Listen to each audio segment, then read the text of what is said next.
বাড়িতে যে এত সুন্দরভাবে দই বসানো যায় সেটা না দেখলে বিশ্বাসই হবে না। দেখুন, প্রথমে আমি এখানে 1.5 লিটার দুধ নিয়েছি। দুধটা ভালোভাবে জাল দিয়ে নেব। ভালোভাবে নেড়ে চেড়ে আমি এটা জাল দিয়ে নেব।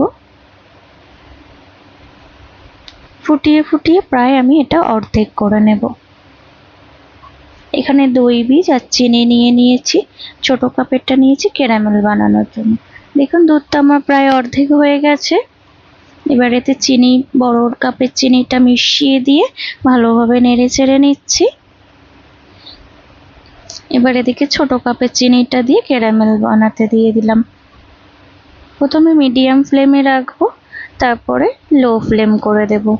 চিনিটা যেই একটু গলে গিয়েছে বা লো ফ্লেম করে দিয়েছি, দিয়ে ভালোভাবে নেড়ে চেড়ে নিচ্ছি। চিনিটা ভালোভাবে মেল্ট হয়ে গেলে একটা প্রায় গোল্ডেন কালার চলে আসবে।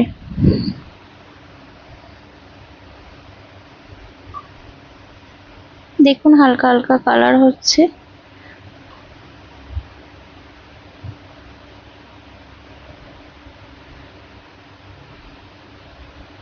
দেখুন, প্রায় গোল্ডেন কালার হয়ে গেছে।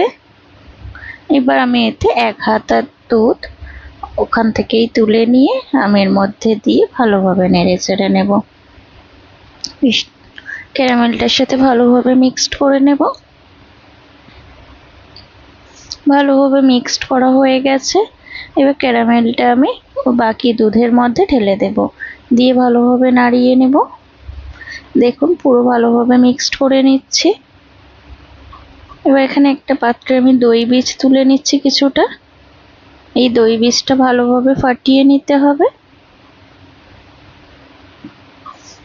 এটা একটা ক্রিমি ভাব হয়ে গেছে। এবার আমি অল্প একটু দুধ দিয়ে আরেকটু ক্রিমি ভাব করে নিচ্ছি। এবার এই দুধটা হাত সওয়া মতন হলে দইটা ঢেলে দেব। এদিকে একটা মাটির পাত্র নিয়েছি, ভালোভাবে মাটির পাত্রটা মুছে আমি দই বীজটা লাগিয়ে দিচ্ছি। দই বীজটা লাগানো হয়ে গেছে। এবার আমি দুধটা ঢেলে দিচ্ছি। এবার এটা ফয়েল পেপার দিয়ে একটা তাওয়াল ঢাকা দিয়ে আমি প্রায় 4 থেকে 6 ঘন্টা আমি রেখে দেব। তারপরে কিছুক্ষণ ফ্রিজে রাখলে ঠান্ডা ঠান্ডা হয়ে যাবে। দই তো ঠান্ডা খেতেই ভালো লাগে। দেখুন কত সুন্দর জমে গেছে, একদম পারফেক্টলি জমে গেছে। দইটা আমি কাটিয়েও দেখাচ্ছি, দেখুন কত সুন্দর হয়েছে। দেখুন,